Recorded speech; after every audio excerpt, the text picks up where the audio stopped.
Suponhamos que você acorde hoje e decide que você vai ser um malandro, só procurando o otário. Você toma teu café, escova os dentes e vai pra ação. E numa dessa, você vende a Torre Eiffel. Ou então, você é um macaco e tá vivendo sua vida de macaco, fazendo coisas de macaco. Até que acidentalmente, você derruba a energia de um país inteiro. Ou melhor ainda, você simplesmente rouba um tanque de guerra e sai dirigindo ele pela cidade. E como se isso tudo já não fosse o suficiente, teve também uma velha de 75 anos que saiu para procurar sucata e acabou derrubando 90% da internet de um país. Parece aquelas histórias que alguém inventa na internet, mas todas elas aconteceram de verdade. E hoje você vai conhecer cada uma delas. Então, desde o começo da vida na Terra, muita coisa já acabou rolando por motivos minimamente questionáveis, né? O próprio ser humano tem algumas atitudes que a gente custa entender. Os animais ou a própria natureza também imitam essa estranheza toda. E para começar essas atitudes questionáveis, imagine que você é só mais um vigarista, que num certo dia pensou: hoje eu vou meter o maior migué da história, eu vou me vender a Torre Eiffel. Bem, foi isso que o golpista Victor Lustig pensou em um certo dia de 1975. Bem, ele basicamente convidou alguns empresários do setor da sucata para uma reunião em um hotel chamado Hotel de Crillon. Eu não sei se é assim que fala, porque eu não falo francês e dane-se. Mas aí ele se apresentou como um funcionário de alto escalão do governo francês e anunciou a venda das 7.300 toneladas de aço da Torre Eiffel. De acordo com ele, a torre tinha um custo de manutenção muito alto e por isso o Estado acabou decidindo se livrar dela. Apresentando documentos falsos, ele convenceu os empresários de que a torre de fato seria desmontada e vendida como sucata. E dos empresários teve um cara que foi escolhido, um mano chamado André Poisson, sei lá, que além de pagar pela suposta compra da torre, ainda acabou oferecendo um suborno pro Vitão para garantir a compra.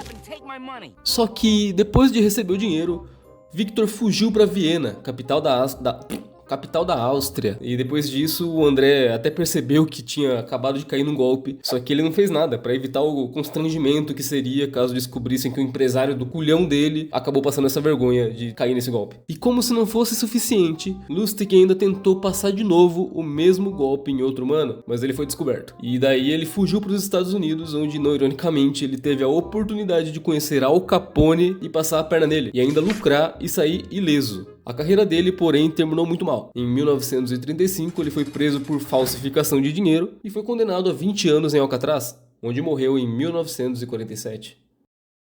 E se você curte umas histórias aleatórias que nem em filme você vê, já deixa o like e se inscreve porque ainda tem um macaco que apagou parte de uma nação e uma velha que acabou com a internet inteira de um país. Shawn Nelson era um cara passando por uma fase meio complicada da vida. Um dia, em 1995, ele resolveu fazer um bagulho meio que totalmente fora do comum. Ele simplesmente entrou em um arsenal de guerra da Guarda Nacional e conseguiu ligar um tanque M60A3. Sim, um tanque de guerra de mais de 50 toneladas. O que aconteceu depois foi uma perseguição digna de filme. A fuga foi transmitida pela TV e o tanque avançava lentamente pelas ruas de San Diego, derrubando postes, hidrantes e esmagando tudo que é carro estacionado. Em certo momento, Nelson até tentou derrubar uma ponte, mas ele desistiu quando viu que não ia dar certo. No fim de tudo, o tanque ficou preso em uma barreira de concreto, e a polícia conseguiu alcançar ele.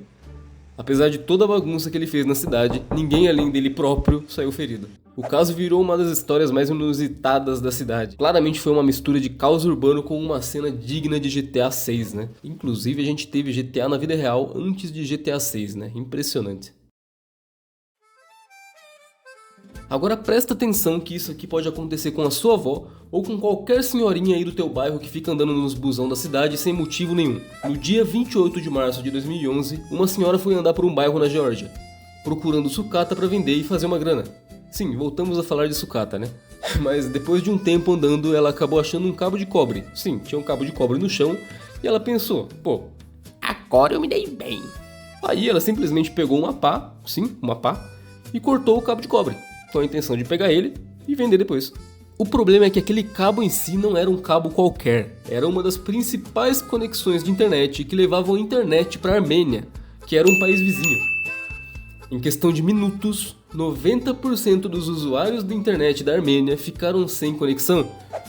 E além disso, alguns lugares da própria Geórgia também ficaram sem internet. causando um puta prejuízo. Afinal, sem internet, milhares de empresas tiveram que interromper suas operações. E o Gabriel e a Bianca ali da Geórgia também ficaram sem jogar o LoLzinho, porque caíram no meio da partida e pegaram o Liverbuster. Foi um puta B.O. Tudo isso porque a senhora, que começou a ser chamada de a hacker da pá, estava procurando sucata. Depois de investigar a causa, as autoridades acharam a responsável, que era só uma senhorinha. Ela admitiu ter cortado o cabo, mas ela não tinha a menor ideia da importância dele. E sinceramente, é meio difícil de culpar a véia mesmo. Se eu fosse ela, eu cortava o cabo também. Caso não saibam, roubar fiação é crime, mas eu não consegui achar o que rolou com ela depois disso tudo. Mas vale a pena a história, né? Se na história passada foi uma véia que impactou um país inteiro, dessa vez é um macaco.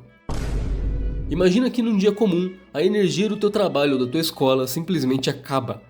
E depois tu descobre que não é só ali que caiu energia. Foi um apagão no país inteiro. E tudo isso por conta de um macaco. Foi o que rolou em 2016 no Quênia.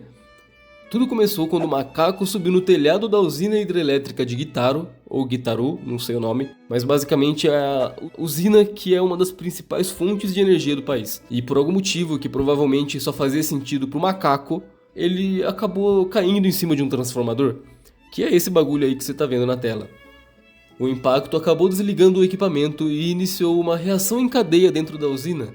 E pra você ter uma ideia da merda que deu, a falha retirou energia suficiente para alimentar centenas de milhares de casas ao mesmo tempo. Pouco tempo depois, diversas regiões do Quênia já estavam sem energia. O mais engraçado é que a usina já possuía cercas elétricas justamente para impedir a entrada de animais selvagens. E do mesmo jeito, aquele macaco deu algum jeito que eu não sei de entrar e sem querer desligou um país inteiro. Mas pasme, não se preocupe, o macaco sobreviveu. E reza a lenda que ele virou o Electro do Homem-Aranha. Então sim, existem pessoas que já derrubaram servidores, sistemas e empresas inteiras, mas poucas podem dizer que competem com o macaco que derrubou a energia inteira de uma nação. E depois de ouvir tudo isso, a gente consegue até concluir uma coisa. A humanidade construiu monumentos gigantes, redes de internet internacionais, usinas hidrelétricas e tanques de guerra, mas aparentemente basta um golpista, uma senhora com uma pá, um macaco curioso ou um cidadão tendo um péssimo dia para fazer tudo isso virar de cabeça para baixo e causar um caos sem precedentes. E isso é muito interessante. Pelo jeito, nem tudo pode ser previsto. E isso só nos lembra que a realidade é muito mais criativa do que qualquer roteirista poderia imaginar. E bem, se tu curtiu o vídeo, já dá um like aí, se inscreve no canal para mais vídeos como esse. O que tu acha que eu poderia falar sobre? Coloca aí embaixo que eu vou estar olhando aqui e respondendo a todo mundo. Bem, eu sou o Nebula e falou!